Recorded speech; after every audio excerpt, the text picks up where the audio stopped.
Hi, so today I'm going to be talking about capturing Saddam Hussein. So yeah, let's get started.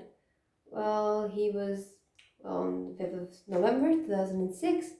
Saddam Hussein was sentenced to death, and on New Year's Eve that same year, he was sent to the gallows. So he was effectively hanged.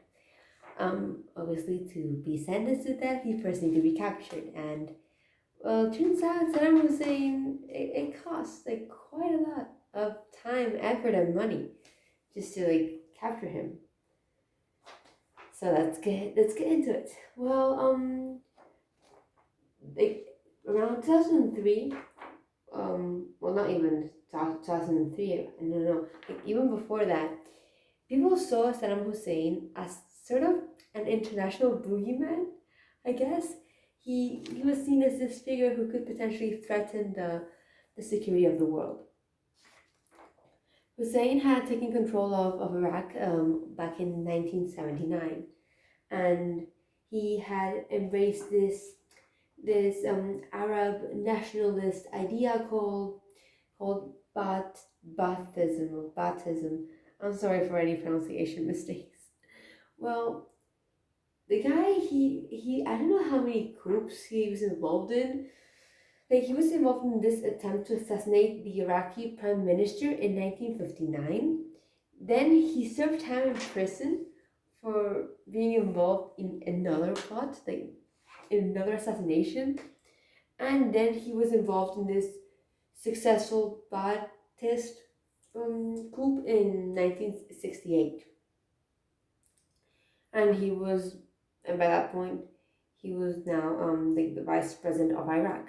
And then in due time, he became the dictator.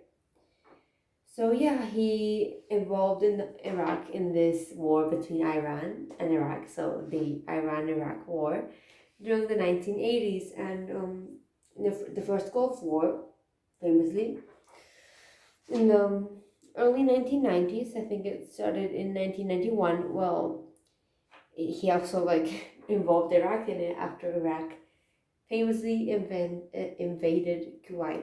Oh yeah, Kuwait, or however you spell it. I'm sorry. How you spell it, pronounce it. Oh my god. Anyway, so after 9/11, tensions were high, and Bush named several countries part of the Axis of Evil. President Bush of the U.S. Among these countries named part of the Axis of Evil, Iraq was one of them. And then, well, the second Gulf War happened in 2003, and well, Iraq was successfully invaded, with Iraqi forces just being crushed quite easily and quite quickly, effectively ending Hussein's reign of terror and control in 2003. But however, yes, Iraq was kind of taken over. Not really, but I mean, Hussein was evicted from power. But of course, Hussein was nowhere to be found. He managed to successfully escape. So now he was public enemy number one, like high value target number one, literally. The entire world was looking for him, especially the US. The US were hell bent on this war on terror started by Bush, and so he became the prime target of all US foreign investigations. This search for Saddam Hussein involved tens of thousands of US troops, among, other troops, and included the Special Unit Task Force 121, or 121, however you want to pronounce it, and also involved Delta Force and CIA operatives. The process behind this search is honestly really interesting.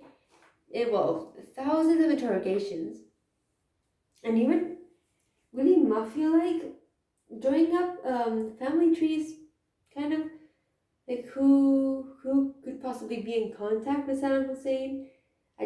I want to imagine like the typical police movie whiteboard or like blackboard or whatever, pinboard, and just like with the red strings tied up.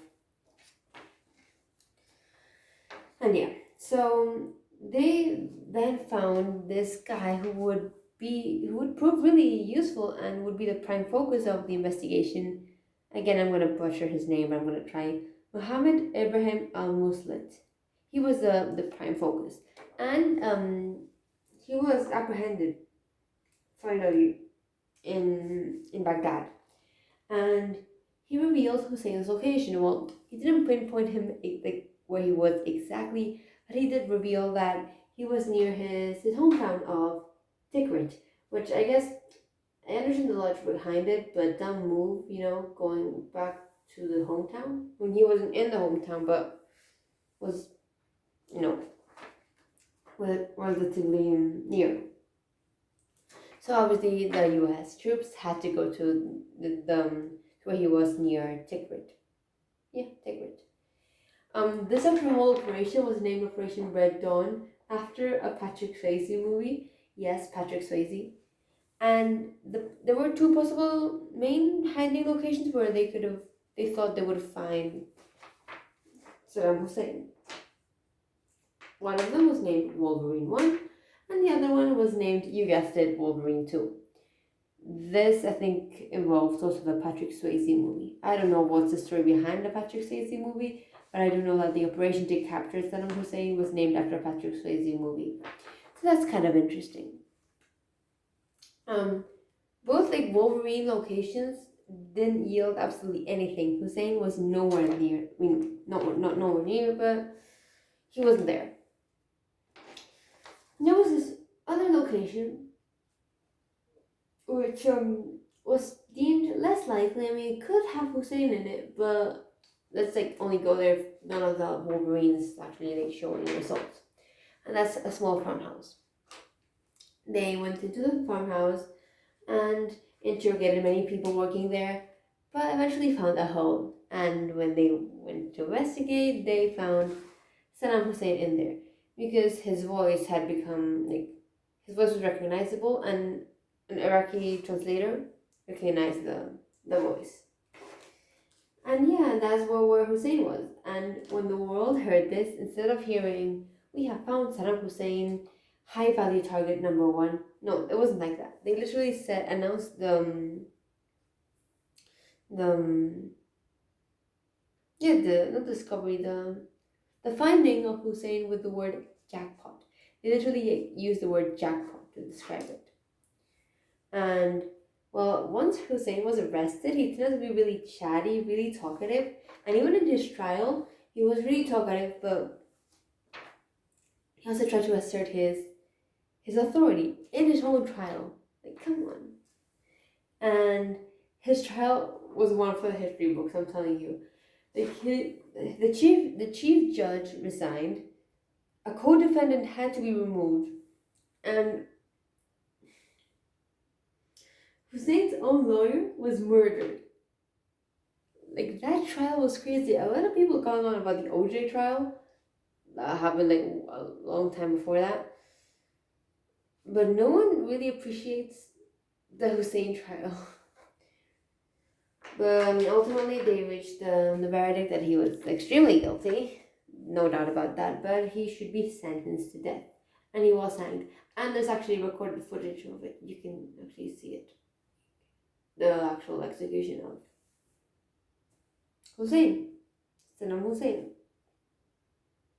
And yes, pretty much it. I don't have anything else to say because, I mean, the search for Saddam Hussein is one for the history books. It was epic. Like, from 2003 to 2006, in which he was actually convicted and executed, 3 years of hiding. I mean, you could also compare it to Bin Laden. Like, I don't know how many years he hid, but that guy, he was an expert at hiding. So yeah, that is pretty much it. That is the finding, capturing Saddam Hussein. I hope you liked it, and yeah, I hope you enjoyed it, you found it useful. Bye!